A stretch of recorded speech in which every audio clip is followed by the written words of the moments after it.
Assalamualaikum warahmatullahi wabarakatuh.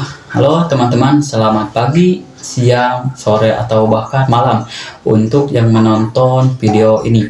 Nah, kembali lagi dengan saya Saifuddin, mahasiswa Pendidikan Agama Islam.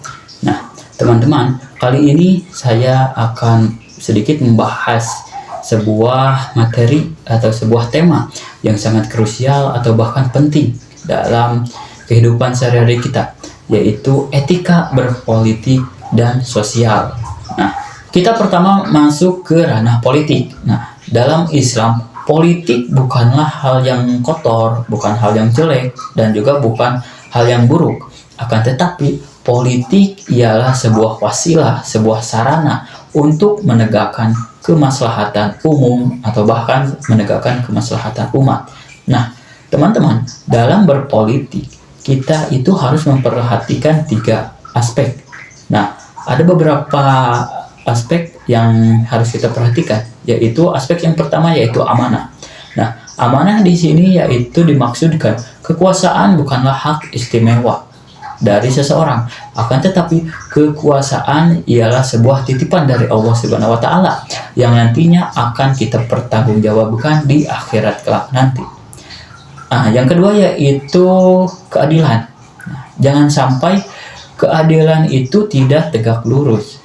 Akan tetapi keadilan itu atau hukum itu harus tegak lurus. Jangan sampai hukum itu tumpul ke atas, tajam ke bawah, tajam ke yang lemah, akan tetapi tumpul kepada orang-orang yang memiliki kepentingan tersendiri atau kekuasaan tersendiri.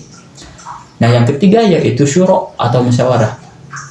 Semangat bermusyawarah dalam setiap pengambilan kebijakan, keputusan itu harus kita lakukan dengan musyawarah, apalagi ketika menyangkut dengan hal-hal publik, agar nantinya setiap keputusan, setiap kebijakan yang diambil dengan musyawarah itu tidak memiliki sebuah kesalahpahaman atau bahkan dapat bernilai buruk bagi kebijakan atau keputusan tersebut. Selain dari tiga pilar utama tersebut, dalam berpolitik juga kita identik dengan sebuah kepemimpinan dan juga musyawarah dalam setiap pengambilan keputusan atau kebijakan. Nah, dalam kepemimpinan, menjadi pemimpin di dalam Islam itu berarti menjadi pelayan umat, pelayan masyarakat, atau pelayan warga. Akan tetapi, integritas moral, yaitu kejujuran dan juga amanah serta dapat dipercaya itu harus kita pertahankan harga mati oleh kita. Jadi Islam itu melarang keras dengan adanya praktik KKN, kolusi, korupsi, dan nepotisme, atau dalam hal lain itu gulul ya. Nah, jadi untuk menjadi pemimpin yang ideal, mereka itu harus mendahulukan dengan istilah dahulukan dulu perut rakyat sebelum mendahulukan perut mereka tersendiri. Jadi dapat disimpulkan bahwa kita itu harus mementingkan dulu kepentingan rakyat sebelum kita mementingkan kepentingan sendiri untuk kita sebagai seorang pemimpin atau dalam kita memimpin sesuatu. Teman-teman, kita selanjutnya membahas mengenai musyawarah dalam setiap pengambilan keputusan atau kebijakan. Nah, prinsip musyawarah ini ialah merupakan sebuah inti dari adanya demokrasi. Nah, dalam Islam, Quran surat Asy-Syura ayat 38, Allah Subhanahu wa taala itu berfirman bahwa wa amruhum syurra bainahum. Nah, dari penggalan ayat tersebut dapat kita ketahui mengenai nilai musyawarah tersebut. Nah, ayat tersebut memastikan bahwa suara kaum intelektual dan suara dari masyarakat itu didengar oleh orang-orang yang dapat kita percayai untuk memegang suara atau suara kita. Nah, ini merupakan sebuah sistem check and balance agar kekuasaan itu tidak berubah menjadi sebuah tirani atau bahkan menjadi sebuah otoriter. dalam bersosial, kita tidak akan terlepas dengan namanya ukhuwah, tasamuh, atau bahkan amar ma'ruf nahi mungkar. Nah, dalam ukhuwah dan tasamuh, Islam itu mengajarkan konsep ukhuwah, yaitu persaudaraan.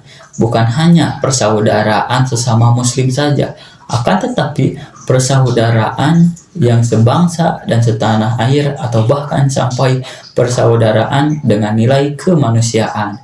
Nah, dalam persaudaraan ini diiringi juga dengan tasamuh, yaitu toleransi.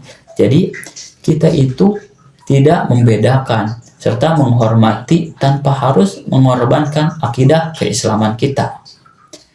Nah, yang selanjutnya yaitu nilai amar ma'ruf nahi mungkar. Tanggung jawab sosial boleh kita rangkum dengan kalimat tersebut, yaitu amar ma'ruf nahi mungkar, yaitu mengajak kebaikan dan mencegah kerusakan. Akan tetapi, namun perlu kita ingat juga, ketika kita melakukannya, kita itu harus dengan cara yang ma'ruf atau yang baik atau santun serta berilmu, bukan untuk mempermalukan seseorang atau bahkan sampai untuk menghakimi orang tersebut ketika melakukan perbuatan atau mencegah kerusakan tersebut. Nah, yang terakhir sebelum video ini selesai, kita itu sebagai umat Islam yang memiliki tanggung jawab tinggi atau memiliki peran penting dalam berpolitik serta sosial. Kita itu bukan hanya sebagai penonton saja di muka bumi ini, akan tetapi sebagai agen moderasi. Nah, kita itu mampu membawa nilai-nilai keislaman kita yang sejuk, damai, dan adem ini ke dalam ruang publik, yang mana nantinya nilai-nilai tersebut akan menjadi penengah saat adanya konflik dan menjadi edukator dalam lingkungan sekitar kita. Nah, teman-teman, itu saja pembahasan mengenai etika berpolitik dan sosial. Semoga apa yang saya sampaikan, yang saya bahas dapat memiliki nilai kebermanfaatan, khususnya bagi saya sendiri dan umumnya bagi kita semua yang menonton video ini. Semoga dengan adanya video ini, kita itu dalam melakukan politik atau sosial itu lebih bijaksana, lebih sopan, dan lebih baik lagi. Nah, sampai ketemu lagi dengan video etika Islam berikutnya. Saya pamit undur diri. Wassalamualaikum warahmatullahi wabarakatuh.